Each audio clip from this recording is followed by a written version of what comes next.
ป้าเกี่ยวไว้ลิน้องเคย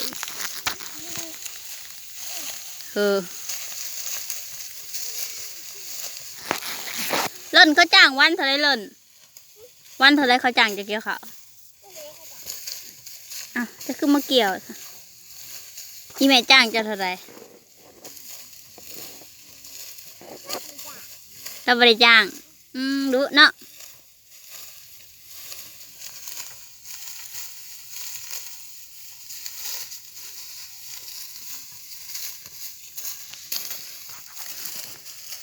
ดูสาวหล่าเป็นเกี่ยวข่าว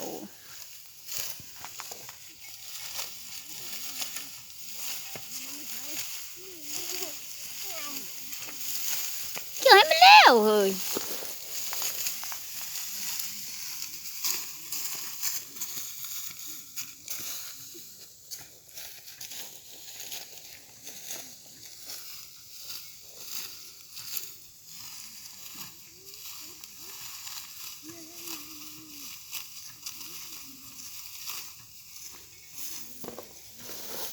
เมื่อแรงที่ซื้อขนมให้กิน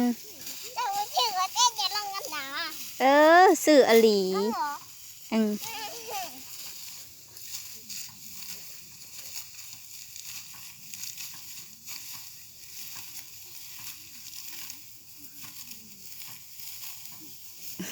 ได้ช่องให้ลูก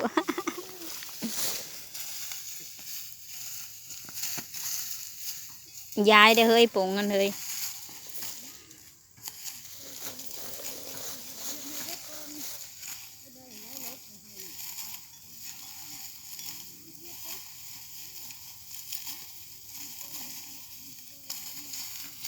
พอผัวแล้วเกี่ยวเขาก็เป็นเลยเล่น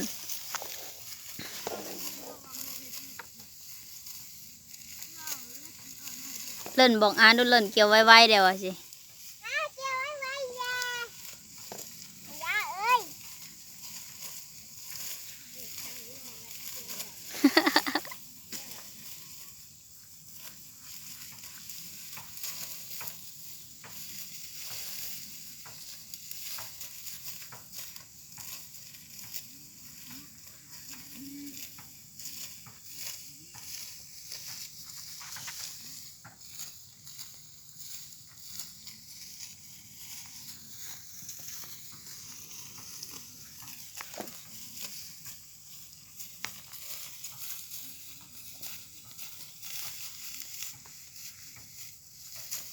ยืนแอปดีกว่าผู้สาว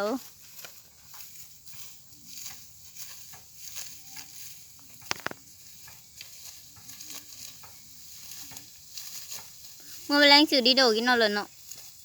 เมื่อย